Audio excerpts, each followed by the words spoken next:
Apa yang bisa kita lakukan ketika Allah Subhanahu wa ta'ala menguji kepada kita hambanya orang-orang yang beriman?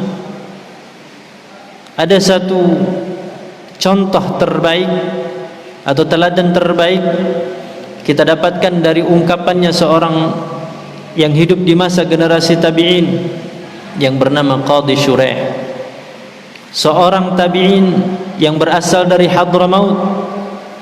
Beliau adalah orang yang faqih, orang yang ahli di bidang hadis.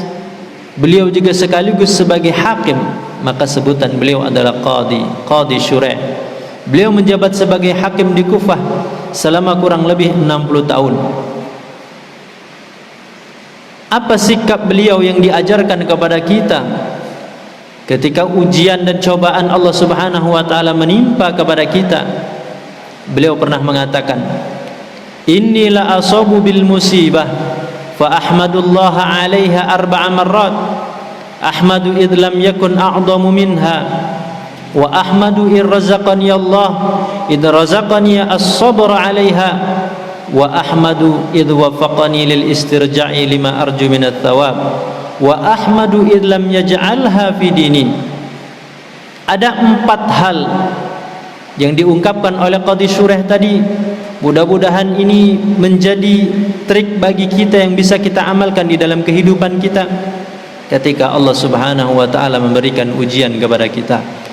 Kata beliau, aku pernah mendapatkan ujian, mendapatkan musibah dari Allah Subhanahu wa ta'ala, tetapi kemudian aku bertahmid, memuji kepada Allah Subhanahu wa ta'ala sebanyak 4 kali.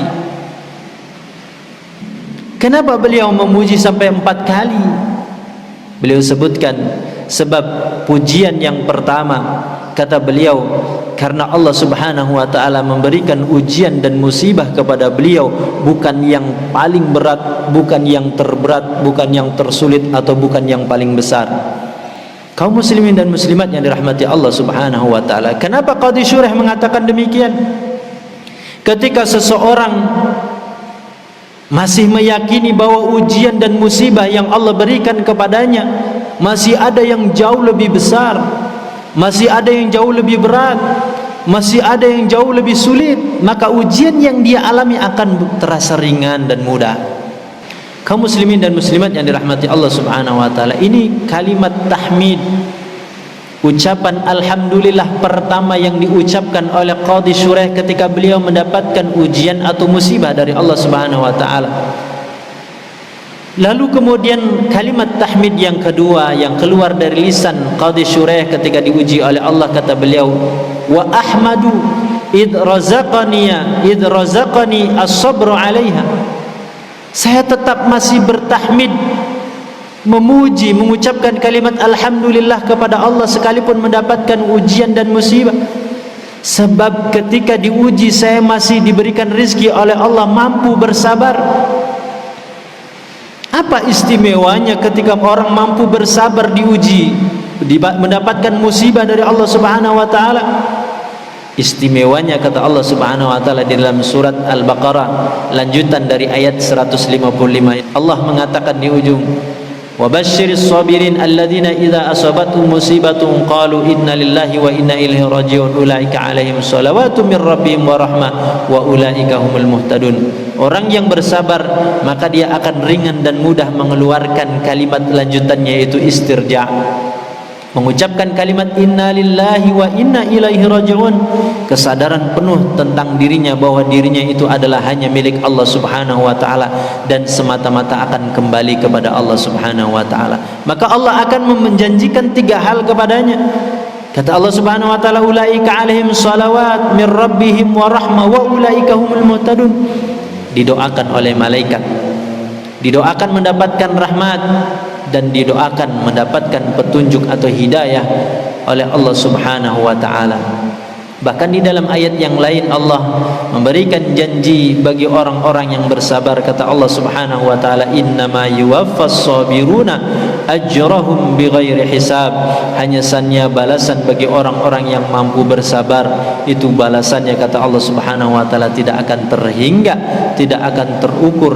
Begitu besar, begitu agungnya balasan orang yang bersabar. Maka bertahmid Qadhi Shuraih ketika diuji oleh Allah Subhanahu wa taala sebab dia masih mampu bersabar. Kalimat tahmid yang ketiga, ucapan alhamdulillah yang keluar dari lisan Qadhi Shuraih ketika diuji oleh Allah Subhanahu wa taala. Kata beliau, wa ahmadu idh wafaqani lil istirja'i lima arju minat thawab. Kelanjutan dari sabar tadi, aku memuji kepada Allah sebab aku masih dimudahkan oleh Allah mengeluarkan kata-kata atau kalimat istirja', inna lillahi wa inna ilaihi raji'un, menunjukkan kesadaran seseorang bahwa dirinya itu milik Allah. Karena milik Allah maka suatu saat akan diambil kembali oleh pemiliknya. Artinya dia tidak menjadi pemilik yang hakiki, bukan menjadi pemilik yang abadi selama-lamanya.